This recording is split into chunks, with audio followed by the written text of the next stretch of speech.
আম থেকে এখানে লেখা আছে প্রথম শিক্ষা বাংলা ব্যাকরণ ও রচনা। এখান থেকে আমি পুরো মুখস্থ করে যাব এবার শীতকালে। আপনাদেরকে শীতকালটা দেখাবো যে শীতের সকাল কেমন হয়। একটু ওয়েট করতে হবে, দাঁড়ান। ম্যাম কোথায় রেখেছিল বইটা? হ্যাঁ, এই তো। হয়তো তোমরা কেউ কেউ জানো, কেউ কেউ জানো না। হ্যাঁ, শুনুন।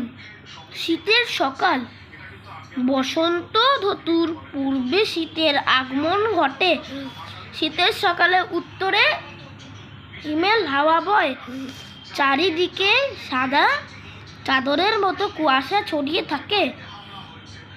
গাছের পাতার উপর বিন্দু বিন্দু শিশির কণা পড়ে থাকে। শীতের সকালে গ্রামের মানুষ আগুন পোহায়। এই সময় নানা সুগন্ধি ফুল ফোটে। গ্রামের দিকে কেউ কেউ খেজুরের রস পাড়তে যান, কৃষকেরা যান খেতে ফসল কাটতে। এই সময় সকালে হালকা রোদে বনভোজন করতে যায় অনেকেই। সব মিলিয়ে নরম রোদের শীতের সকাল সবাই উপভোগ করে। তো গাইস, এখনো শেষ হয়নি এটা, কারণ আমি আরেকবার পড়লাম, আরেকবার দেখাবো আপনারা সবাইকে। লেখা থেকে দেখতে পারেন, বসন্ত ঋতুর পূর্বে শীতের আগমন ঘটে।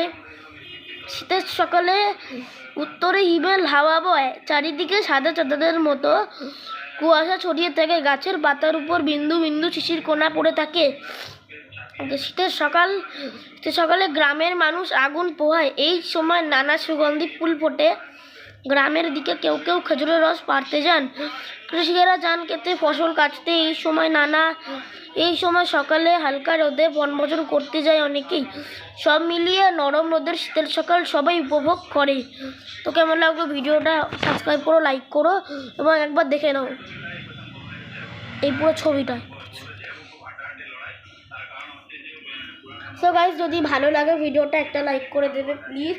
আর আমার 10,000 সাবস্ক্রাইব মানে 10K করে দেবে গাইস প্লিজ। আমি এত কষ্ট করছি।